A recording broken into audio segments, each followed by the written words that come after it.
विलेता। चलो,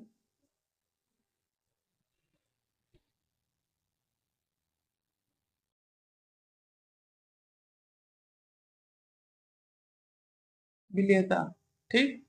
तो देखो, तो विलेता में बताया जाता है, ठीक है, जो आपके विलेय हैं, विलायक हैं, ठीक है, इसी तरीके से आपका विलेता भी होता है, लेकिन इसमें जो चीजें होती हैं विलेता में, इसमें ग्राम के अनुसार होते हैं। ठीक है, कि जैसे ग्राम हो गए, लीटर हो गया, कोई निश्चित भार दिया जाता है इसमें। ठीक। हाँ, तो इसमें इसी चीज को बताया, पहले लिख लीजिए तो इसको हम समझाएं।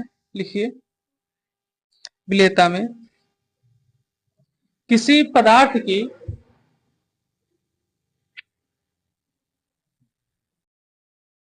किसी पदार्थ की वह अधिकतम मात्रा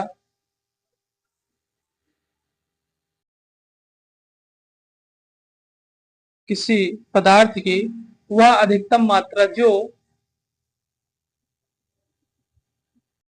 जो एक निश्चित तापमान पर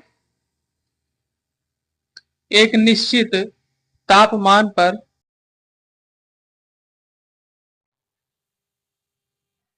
तापमान पर किसी दूसरे पदार्थ की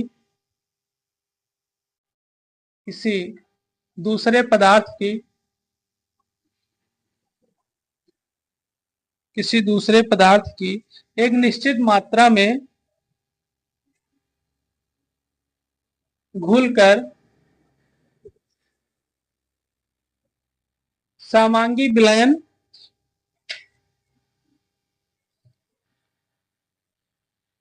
विलयन बना सके।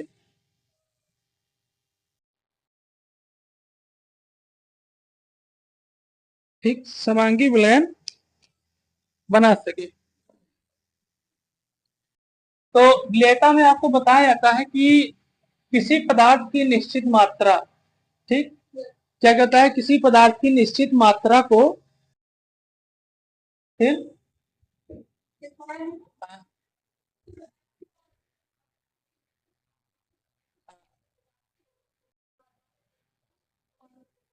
हाँ, तो यहाँ सबसे पहले चीज बताता है कि जब कोई एक निश्चित मात्रा हो और कोई एक आयतन जो दिया गया हो उसका वो भी क्या हो, निश्चित हो। ठीक।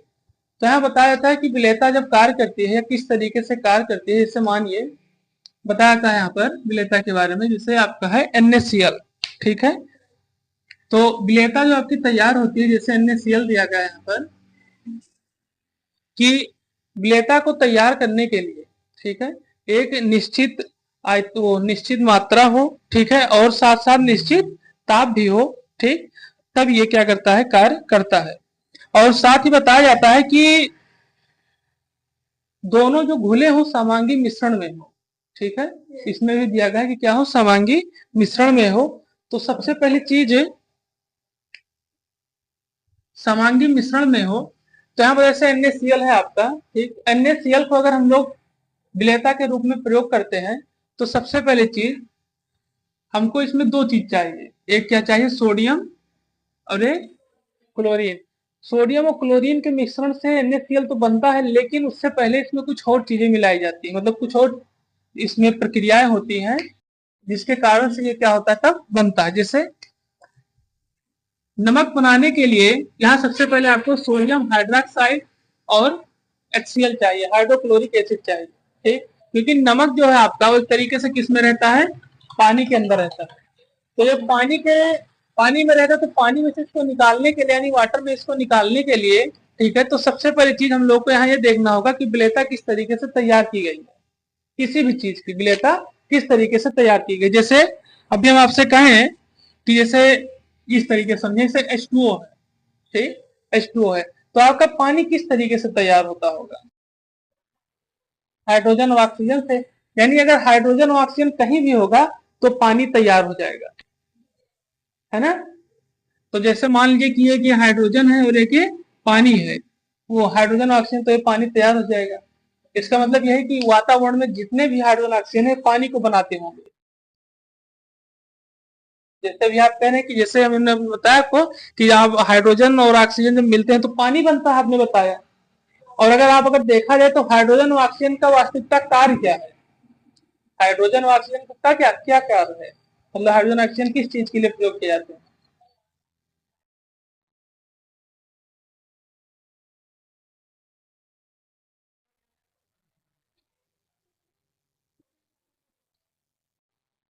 हम ये पूछ रहे हैं यहाँ पर कि जैसे NaCl है आपका, ठीक, या हाइड्रोजन है, मान लीजिए कि वाटर है ये, ठीक, तो वाटर आपका कैसे बनता होगा? कई सारी प्रक्रियाएं होती होंगी, ठीक है। जैसे आप देखिए कि अभी आप देखे होंगे कि जैसे कोई वाटर है, कोई वाटर क्या मान लीजिए कोई वो है पॉल्यूटेड वाटर, उसको आपको साफ करना है, ठीक है, तो उसमें बहुत सारी प्रक्रिया होगी तब वो जाके साफ होगा। ऐसे कि नहीं, बहुत सारी प्रक्रिया। अगर आप उसको प्योरिट के माध्यम से साफ करती हैं तो अलग प्रक्रिया से साफ होगा, ठीक। उसी तरीके से जो आपका वाटर है, ये पानी है, ठीक है, ये आप देखेंगे बहुत से नीचे, बहुत ही जमीनी स्तर नीचे पाया जाता है, 30 फीट 50 फीट 100 फीट के नीचे पाया जाता है। तो ये वाटर कैसे बनता होगा? क्या प्रोसेस होते होंगे इसके वाटर बनता होगा? इसी तरीके से विलेयता तैयार होती है। जो विलेयता आपकी तैयार होती है सेम इसी तरीके से विलेयता बनती है।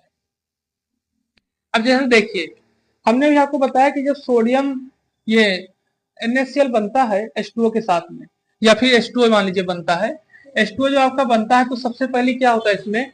हाइड्रोजन होता है, हाइड्रोजन होगा जिसमें दो रेशियो में हाइड्रोजन, यानी कि 2 हाइड्रोजन और 1 ऑक्सीजन होगा, ठीक। अगर हम लोग इसका अनुपात देखें, इसका अनुपात देखें तो इसका अनुपात कितना होता है? 1:8 का, ठीक, 1:8। और ये जो 1:8 होता है, ये होता है इसका क्या? परमाणु क्रमांक होता है, हाइड्रोजन का 1 और ऑक्सीजन का 8।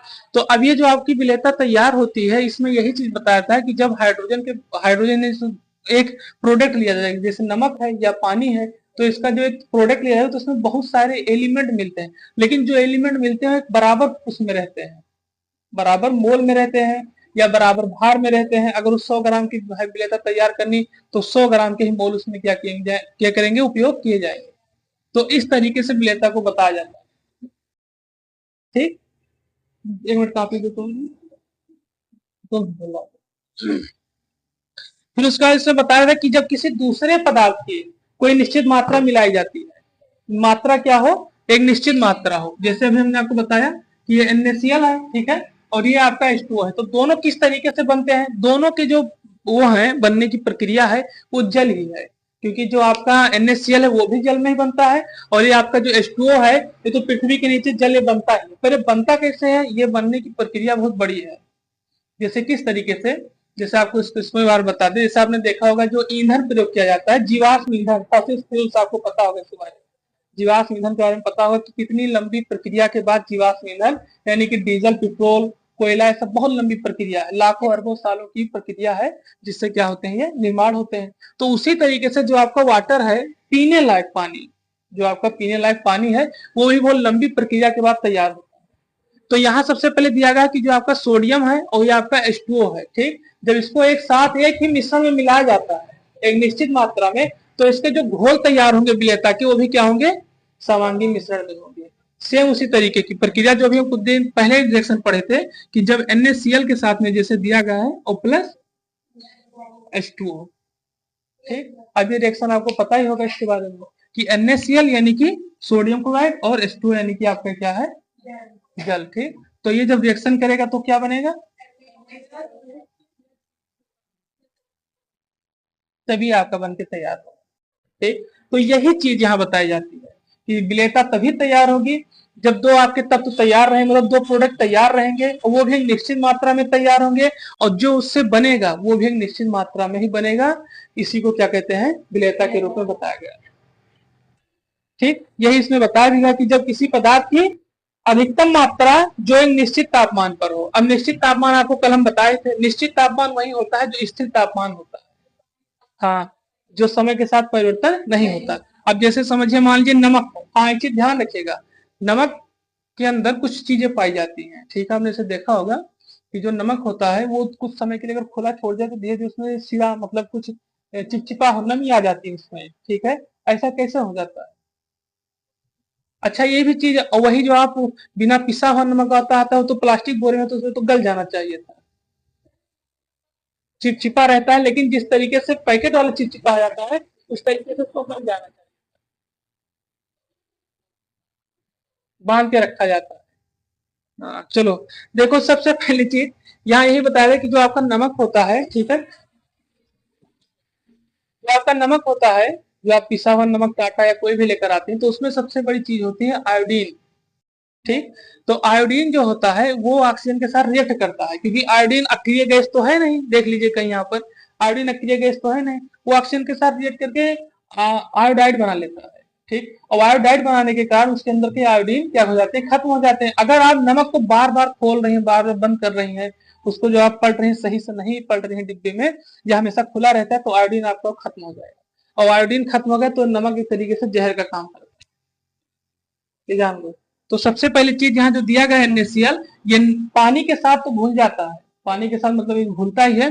तो यहाँ इसमें जो आयोडीन पड़े थे इसके कारण से चिपचिपा हो जाए, मतलब आयोडीन खत्म हो जाने के कारण से उसमें चिपचिपापन या नमी आने लगती है धीरे धीरे। और आयोडीन बहुत बार बार खोलने से क्या हो जाता है, वो ऑक्सीजन के साथ रिएक्ट करके खत्म हो जाता है। अब यहाँ दिया गया है कि NaCl, ठीक, अब NaCl के साथ में H2O का रिएक्शन होता है तो क्या बनता है, NaOH plus HCl, sodium hydroxide एक निश्चित मात्रा में एक निश्चित ताप पर, और निश्चित ताप के कारण से इसमें जो परिवर्तन होते रहते हैं, ठीक है, तो अगर तापमान निश्चित रहेगा तो इसमें परिवर्तन बहुत कम से कम होंगे। ठीक, स्थिर ताप पर ये क्या होंगे, कम, बहुत ही कम से कम होंगे। ठीक, ये हो गई आपकी विलेयता के बारे में। जो विलेयता में आपको बताया गया है कि जब एक दूसरे से पदार्थ निश्चित मात्रा में घुल जाते हैं तो विलयन जो तैयार होगा समांगी विलयन, यही प्रक्रिया आपके चीनी पानी में भी होता है। ठीक, यही प्रक्रिया सेम चीनी के साथ पानी में जो घोला जाता है वो एक निश्चित मात्रा में रहेगी, तो वो भी क्या होगा, विलेयता ही कही जाएगी। ठीक, अब हम लोग समझेंगे गैस और द्रव की विलेयता के बारे में, कि गैस के साथ द्रव की विलेयता कैसे काम करती है। ठीक, चलिए ये दाब के बारे में अब ये लेक्चर आपका समाप्त होता है। ठीक है, अब हम लोग मिलेंगे अगले लेक्चर में। थैंक्स, और आप चैनल पर नए हैं तो चैनल को सब्सक्राइब करें और लाइक करें, कमेंट करें, और जो चीज़ आपको समझ में ना आए उसको आप कमेंट करके बताएं, उसको दोबारा समझाया जाएगा।